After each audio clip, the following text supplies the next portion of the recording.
What's going on YouTube, JK Flash, and I know I've been missing for ages and basically just been working, and because of lockdown and we came out of lockdown, it's been a little bit busy with like my day job and just generally work. But so we all know that the Canon R5, R6 came out, Ursa 12K, all that stuff, but B&H released and then they took it down the specs for the A7S3, which I think are okay, but as it's a like mirrorless camera, it's sick. It is sick. Like, I'll put my hands down. It's sick. So basically, I managed to quickly get a little download of it. So if you guys all missed the actual video from B&H, I'm basically gonna post it right now. So please enjoy, and yeah, leave your comments below. Let me know what you think about the camera. It's finally here. After years of waiting, the Sony A7S III is real, and it brings with it countless improvements. Basically everything you were asking for. 4K 120p video, 10-bit 422 color, that's right, a vari-angle LCD screen, fast phase detect autofocus, and of course, even better low-light performance than before. This means you'll get better color and detail, beautiful slow motion, AF tracking of fast-moving subjects, and an overall ease of use with the camera. By now, it's no secret that the A7S has been a hit with filmmakers for years, and for good reason. I was lucky enough to get my hands on the camera for a few days, and let me tell you, it is truly something. It's hot. Don't mind the sweat. We'll work through it.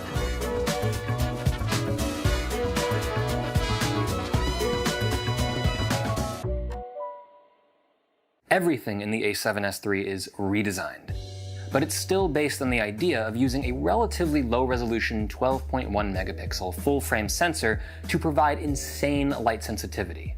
Now inside is a new Exmor-R CMOS sensor, which uses a backside illuminated design, bringing twice the readout speed of a conventional sensor. Just about everything on this camera is faster and cleaner due to the Bionz XR processor, which is 8 times faster than the Bionz X.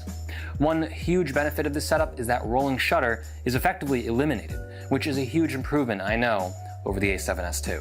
So where do I begin? Overall image quality on the A7S III is stunning. On the still side of things, images are super clean and sharp. Colors look vibrant but natural, and you honestly don't have to work hard to get a great image out of this camera. The sensor can reach deep into the dark, capturing natural and ambient lighting that you simply can't with other cameras. However, it's the supporting features, such as fast autofocus, that really make the A7S III effortless to use, both in stills and in video. Speaking of, let's talk video. Ooh, just look at that skyline. As you can imagine, there's a lot to discuss with video here. We're still looking at a maximum 4K resolution with the camera, which personally I think is still more than enough for nearly every shooter. Now, everything else sees massive changes. Let's just get this out there. All resolutions and frame rates can provide 10-bit 422 color. Compared to the previous model and its 8-bit recording, 10-bit color means smoother color gradients and allows you to push a color grade much more. So we have tons of video options here on the camera, and what I really like is that everything's really broken down. So first off is file format. We have all of the XAVC formats. The new ones are the XAVC HS format, which is an HEVC codec, and that gives you a lower bit rate, same quality, so it helps you use smaller capacity cards, or if you even have slower cards, this might actually be good for you. Going down a little bit, we have the standard XAVC S4K and HD flavors. These are the regular codecs that give you long op encoding. And then down below, we have the intra-frame versions. So these are very high 600 megabit recordings. These require a V90 SDXC card or a CF Express Type A. Now going back, we have the actual movie settings. So I'm still in the 4K mode. As you can see here, I have 120p selected. You go in there, and it's just frame rate selections. None of this is tied to your codec or your resolution, so this is all independent. I can go back to 24p for regular recording, and then down here is your bit depth. So you pretty much get the usual 422 10-bit, 420 8-bit, and then also a 60 megabit 420 8-bit as well. Obviously for this, we're gonna stick with 422 10-bit all the way. Perfect for S-Log recording. You no longer have to settle for 420 8-bit. It's been a very bright, humid, hazy week here, so making the most of these kinds of shots, especially the skies, can be tricky in 8-bit. You're very likely to see banding or noise as you grade the image, but that's not a problem here. The A7S III can record up to 4K 120 FPS, and It can do it either as a native 120p file with audio, or as an HFR video with the playback rate already slowed down. The great thing about slow motion is that it's actually usable in all of the recording modes. So you can use it in the 10-bit 422 mode. You can use it even in the all-intra 600 megabit mode. It's pretty much limitless. There's no pixel binning to it. It looks pristine, clean, sharp, crisp, whatever other adjective you want to throw there. The other thing that's really cool is that autofocus, including touch to focus, which is really useful here, is also capable in slow motion. So you can use autofocus in every single mode. Colors on the A7S III pop, but they're also natural, and that has a lot to do with the fact that Sony has matched their FX9 and Venice cameras, meaning it should be easier to use the A7S III even in a high-end cinema setup as an additional camera. If you want, though, there are also 10 new creative looks for those looking to stylize their footage without a colorist. Oh man, it's hot. But not as hot as this camera. And I don't just mean physically. I mean feature-wise, of course. Hybrid Law Gamma has actually been on a few of Sony's cameras recently, but this is the first time that it's on the A7S series. And naturally, that means that you can shoot in 10-bit 422. So you're gonna get a very gradable HDR image straight out of camera. You actually don't need to grade it. That's why it's HLG. But you know what? It's nice to have, and we're getting a nice, beautiful, wide shot of the Manhattan Bridge right now. Now, here's the big one. 16-bit RAW external recording up to 60p. That's right. Using the full-size HDMI port, the A7S III can send out a 16-bit RAW signal, and even better, still record to dual card slots internally, giving you incredible redundancy options.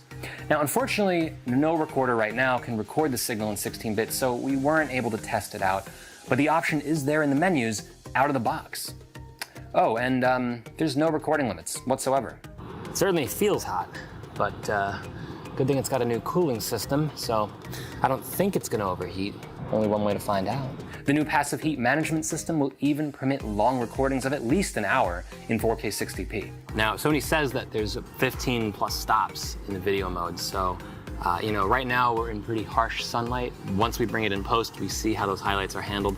I think it's going to be good, personally, going by experience. Highlight roll-off is very pleasing, and you can recover a lot, probably a little more with the RAW mode.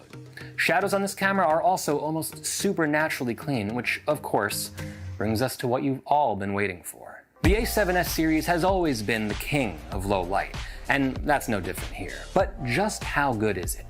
Let's light up the night. What I've done here is ramped up ISO values, starting from either 2500 or 3200, and ramping it up to the maximum of 409,600.